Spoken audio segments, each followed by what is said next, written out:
Hi guys! Magandang gabi! Welcome back po dito sa Kandara SRU channel for showbiz update. Nandito na naman nga po akong muli nagbabalik ang nagmamaganda ninyo kachismosang Kim Pao. Wala na nga pong iba si Gandara upang magatid sa inyo ng latest update and fresh happenings patungkol kina Kim Chiu and Paolo Avellino. And para nga po sa gabing ito, ayan, ang tatalakayin natin pag-uusapan syempre ay nakakahimlay na ayuda mula po kina Kim and Paolo. Grabe, wala na. Finish na. Tinapos na po ni Paolo Avellino. Ay, grabe nga naman yun. So, ayun, pasensya na pala kung hindi ako nakapagparamdam 2 araw. Pagka tayo ay may mahalagang bagay na inuna at mga bagay-bagay yung personal life, ganyan. So, sana maintindihan niyo. Pero bawi ako. And grabe nga naman yung bumungad sa akin. Napakaswerte ko naman talaga. Huy, bago matapos ang August na to, may baon tayong masasarap na ayuda sa pagpasok ng September, ng Burr months.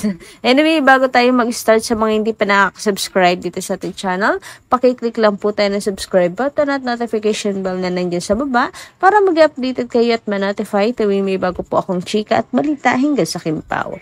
Basta mga balita na may kinalaman po kina Kim Chiu and Paolo Avellino, sagot na natin yan.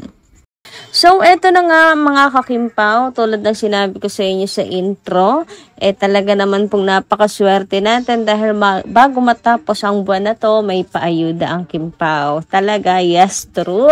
Dapat sumugod na po kayo sa inyong Discord upang sa gayon ay makarelate kayo sa sinasabi ko at para kiligin kayo. Sensya na kung 2 days akong wala, pero eto, at hindi ko hahayaan na yung iba natin mga kakimpaw ay hindi makarelate at yung iba natin kakimpaw ay walang ayuda. Sa mga hindi po nakakapasok ng Discord, marami naman pong paraan. Halimbawa, hirap talaga kayo makapasok sa Discord. Meron naman po nag-i-spoil sa Facebook. Kahit bawal naman talaga siya. Ngayon, ako may pasimple. Charot lang, pasimple lang. Huwag natin buuin kasi hindi talaga pwede sumunod tayo. Exclusive for Kim Pao lang to. Baka may mga basher na manghimasok dito, di ba? Anyway, si Paolo Avellino po ang nagsend ng ayuda and tulad ng kilig ko, paniguradong kikiligin. At kung nagets nyo ang ibig ko sabihin na ilapag ko na po dito yung ayuda ni Paolo Avellino, kikiligin din kayo. Kasi, personal pick yan personal pick ng Kim Pao. Isinan sa mga Kim Pao fans. And tulad na sinabi ko nga sa inyo, siguro paayuda nila to para sa pagpasok ng Burr months. Burr months, ang aga naman. Ang aga ng paayuda bago matapos ang buwan. So, ayun, nakakatawa lang din po talaga na, alam mo yun, bukod pala,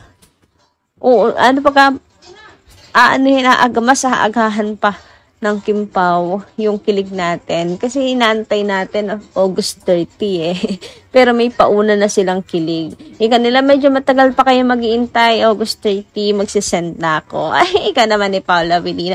Thank you, Papi. Thank you, Paolo Avellino. So much. Mahal talaga nila ang Kim Pao fans. Yun nga lang kasi minsan, parang hindi na rin worth it. Hindi na rin worth it. May mga kasi talaga, alam niyo yun, mga nagaano ng kanilang privacy, etc.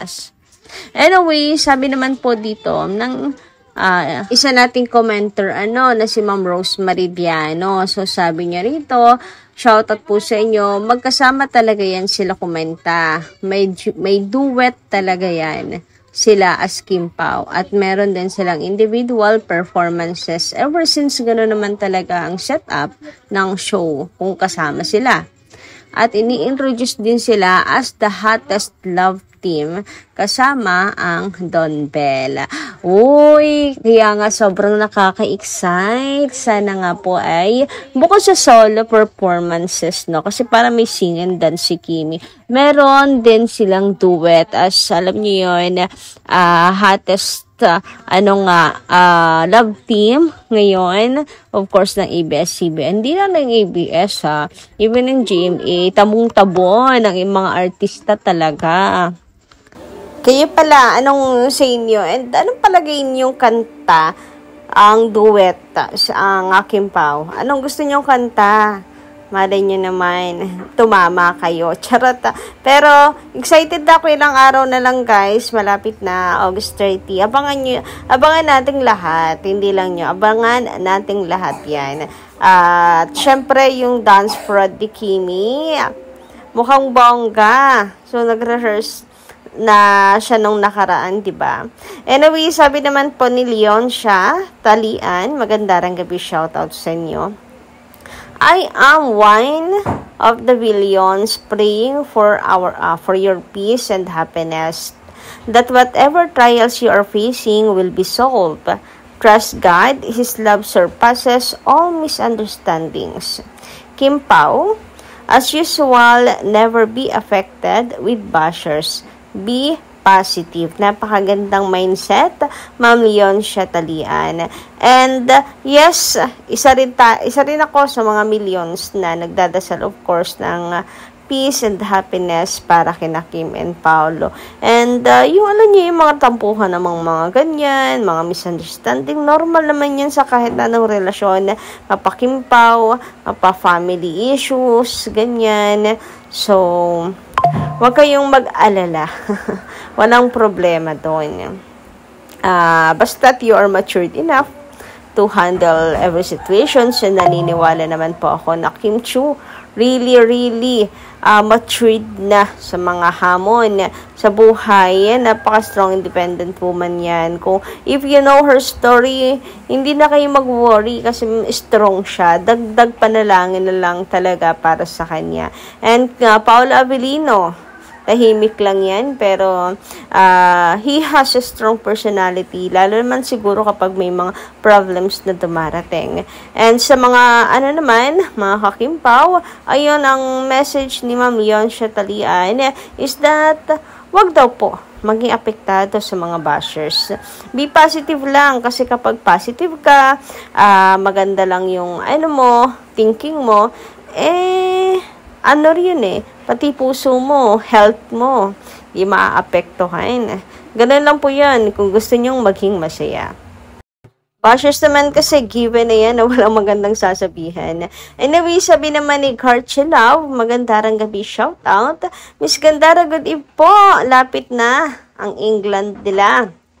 Winning is winning na naman. Looking forward din po dyan. Looking forward din sa kanilang winning is winning. And kung ano pa man ang kaya nilang ibigay na ayuda, kaya ibigay na ayuda. Yes, kung ano pa man ang mapupulot at masusoko nating ayuda sa Kim Pao. Baka mamaya may bonggang memories na naman sila at pakapasyalan na naman nila si Aki. Ay, grabe, ganda yan.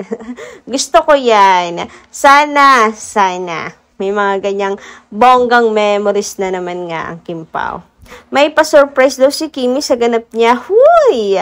As always, Kim Chiu naman, kahit di sabihin pa-surprise, lagi naman niya akong naso-surprise sa kanya pong mga performances. Kayo ba? Manghang-mangha talaga ako sa husay, galing, talento ni Kim Chiu talaga.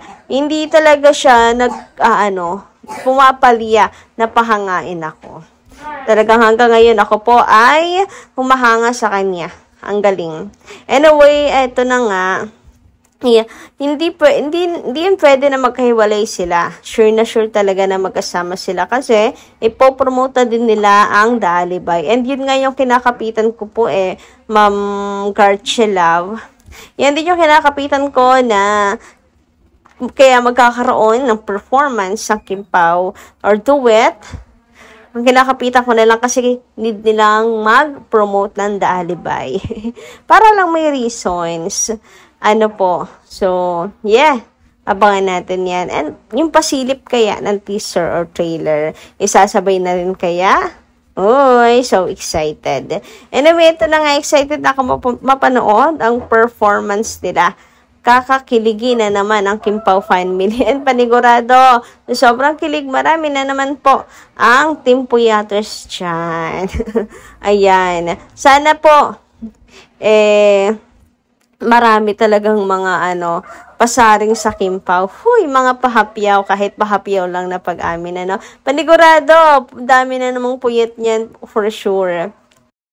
And magiging isa na rin nga po ang inyong lingkod. Anyway, hanggang dito lang muna aking update. Thank you so much guys sa inyong pakikinig. And kita-kits po muli sa mga susunod nating chikas. Maraming pong salamat.